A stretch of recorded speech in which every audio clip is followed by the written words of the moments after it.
STAI, majukan peradaban, pendidikan amal seni dan jiwa Islam, penelitian dan karya ilmiah, mengabdi masyarakat. Assalamualaikum warahmatullahi wabarakatuh.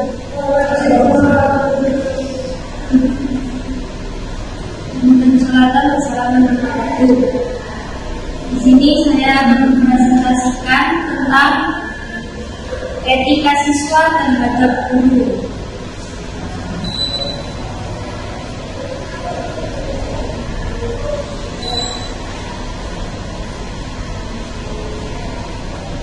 Etika siswa terhadap guru. Ada satu hadis yang berbunyi, an Abi Hurairah, qala Rasulullah sallallahu alaihi wasallam, al-mu'minul qawiyyu khairun wa ahabbu ila Allah minal mu'minid dhaif. Artinya, dari Abu Hurairah radhiyallahu anhu, ia berkata, Rasulullah sallallahu alaihi wasallam bersabda, orang mukmin yang kuat lebih baik dan lebih dicintai Allah daripada orang mukmin yang lemah. Bagaimana maksudnya? Dari hadis tersebut dijelaskan bahwa Allah akan lebih mencintai orang mukmin yang kuat dalam artian kuat iman, kuat ibadah, bahkan kuat bertahan dan istiqomah dalam semua kebaikan. Allah Subhanahu wa Ta'ala tidak menyukai orang mukmin yang lemah ibadah, lemah iman, bahkan lemah berbuat baik. Jadi di sini setidaknya jadi manusia, jadi orang itu kuat dari iman, ibadah, juga berbuat baik. Misal seperti ada manusia yang kurang iman, kurang kuat dalam iman, imannya lemah, tapi dia suka menolong orang, tapi dia suka berbuat baik kepada orang. Itu sudah menjadi nilai plus, apalagi kedua-duanya. Sedangkan manusia menjadi sempurna untuk melengkapi iman, ibadah, serta berbuat baik, itu mungkin bisa menjadi orang yang spesial ya di era zaman sekarang.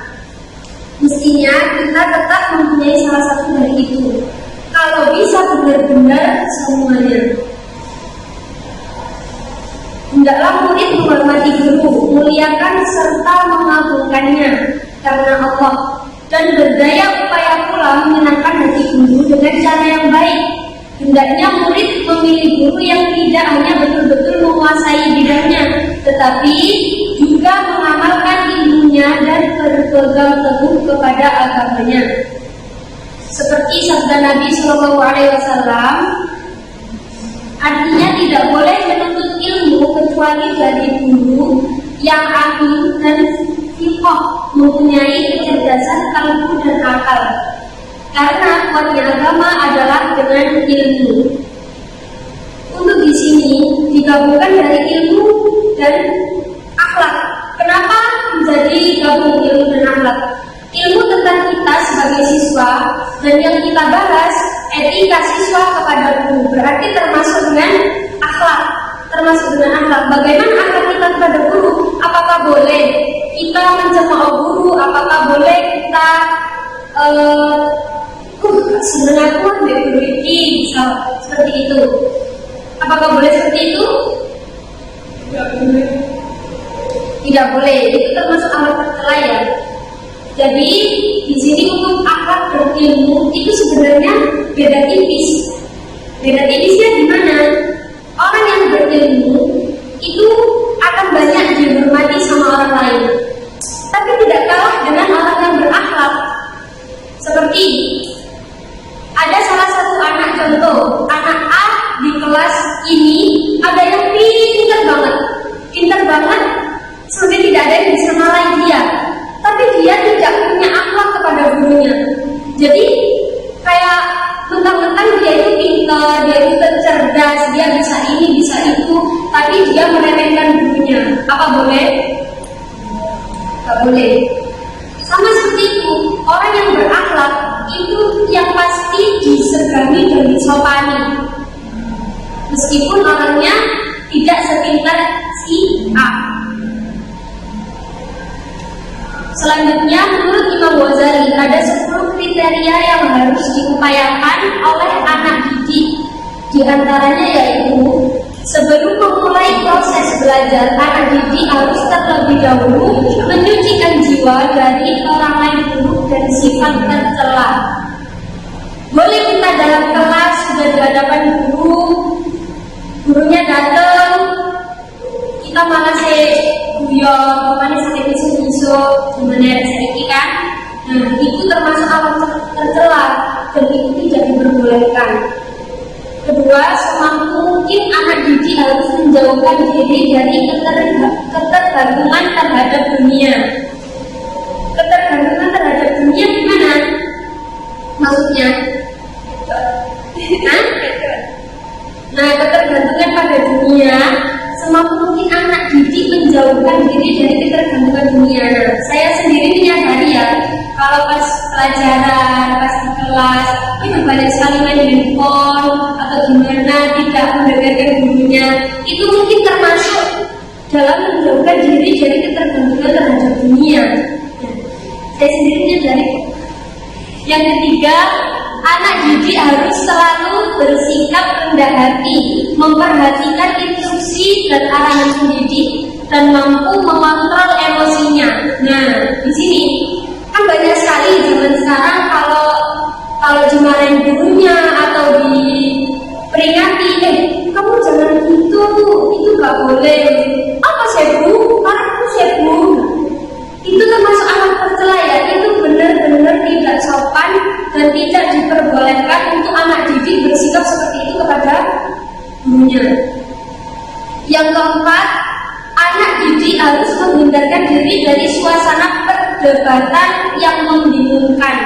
Nah, misal kita ada satu kelas dalam pembelajaran membahas tentang fikih, misal membahas tentang fikih. Nah, dalam pembahasan fikih ini tentang wudu, tayamum atau apapun, terus muridnya ini mentang-mentang aku harus belajar iki nang kajian, aku harus belajar iki. Lah kok menurutnya guruku nang sekolahan ini lho Bu, kamu aku iki itu gak boleh. Kenapa? Kita tidak boleh mendahulukan ego kita kepada guru. Jadi misalnya sok pinter, perdebatan sih membingungkan, ini maksudnya kayak kita loh, gini Bu, kita tahu sesuatu yang lebih dari guru kita, tapi kita seperti memojokkan guru kita atau bagaimana itu ya.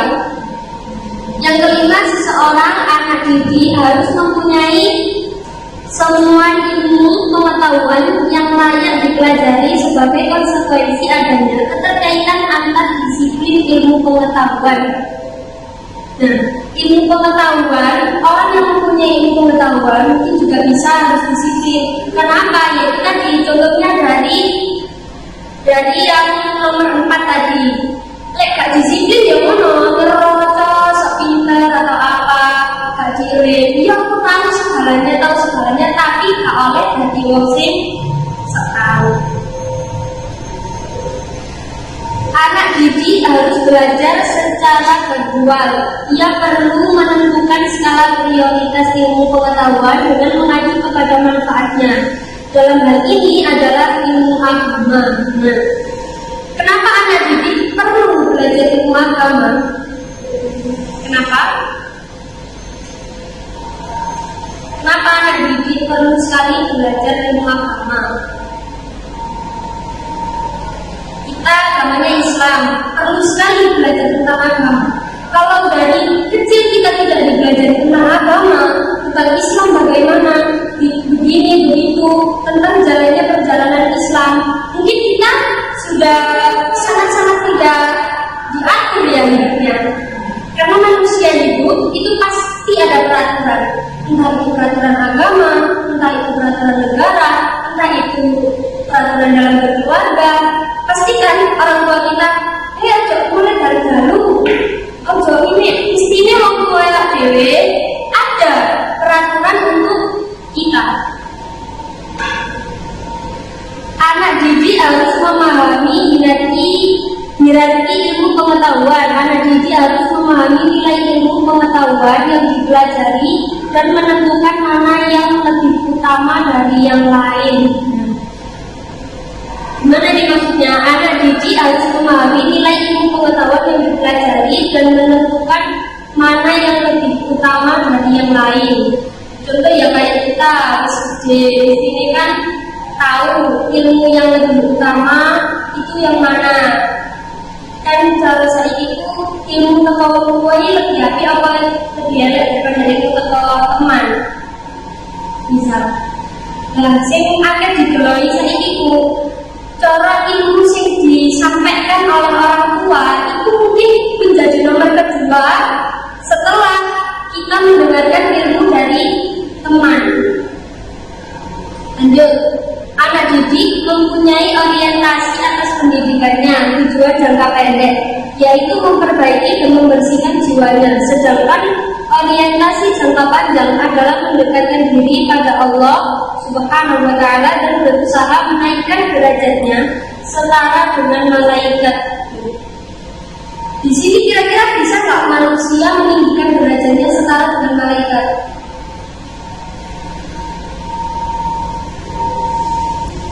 Bisa?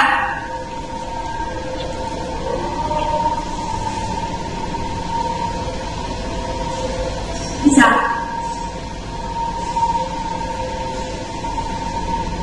Mendekatkan diri pada Allah dan berusaha menaikkan derajatnya setara dengan malaikat.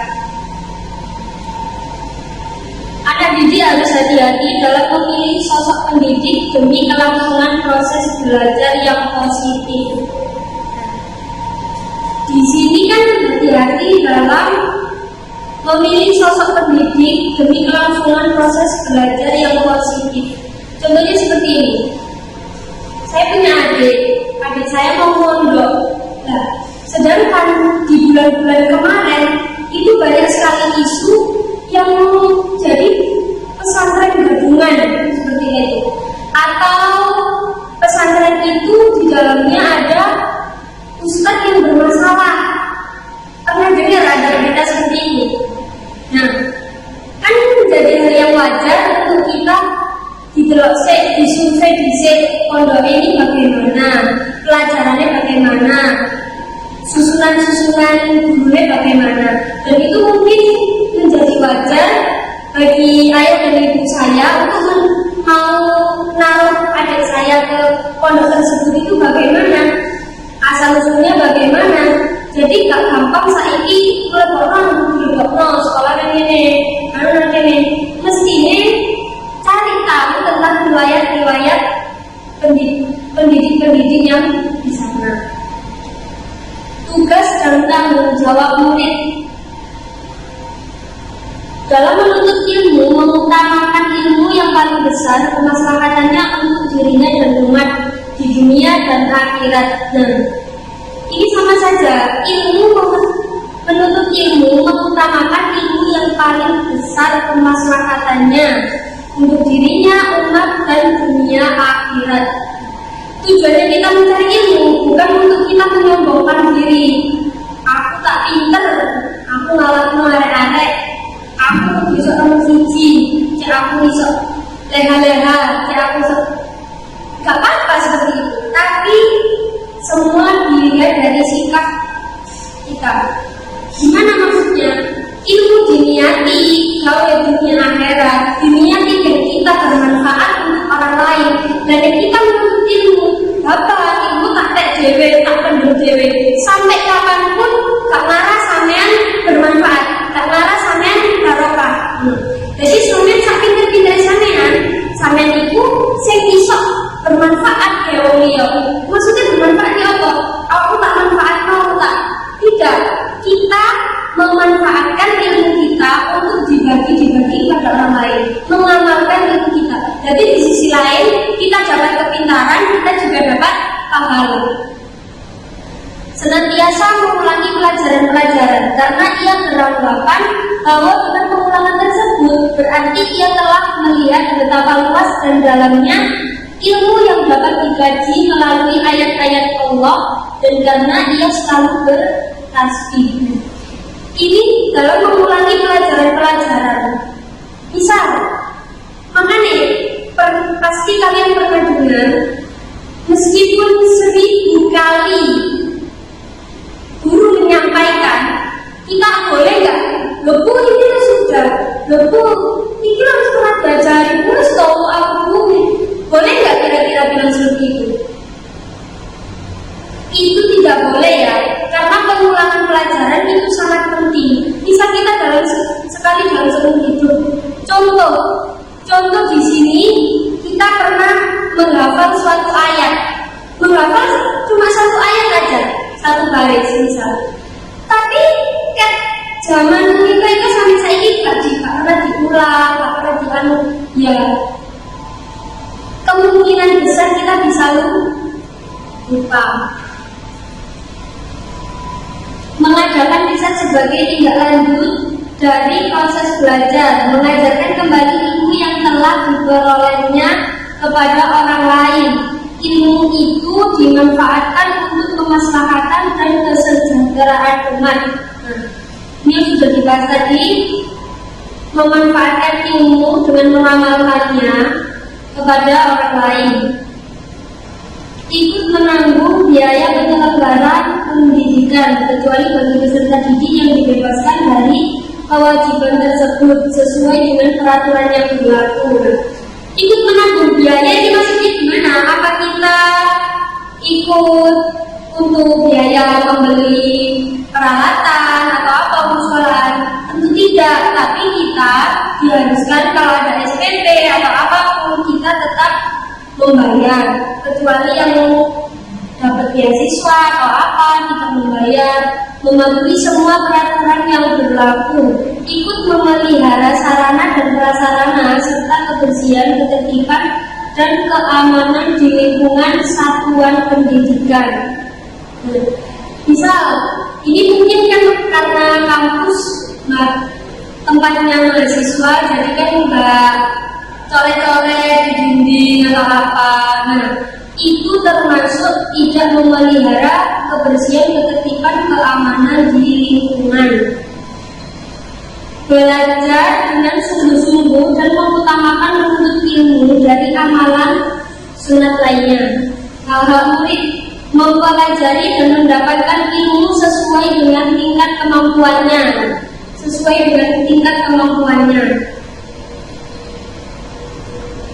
Mendapatkan perhatian dan kasih sayang secara wajar dari gurunya, mendapatkan kesempatan untuk maju dan berkembang sesuai dengan minat dan bakat yang dimilikinya, mendapatkan penghargaan atas prestasi yang diraihnya, baik material maupun non-materi, mendapatkan dukungan dan ganjaran yang dilandasi dengan kasih sayang, mendapatkan pengajaran, perhatian, kasih sayang dan motivasi penuh terutama dari orang tuanya, memperoleh pendidikan yang tertuju pada pengembangan potensi fisik dan psikisnya. Dari presentasi yang saya sampaikan hari ini, semoga barokah bermanfaat. Akhirul kalam, assalamualaikum warahmatullahi wabarakatuh.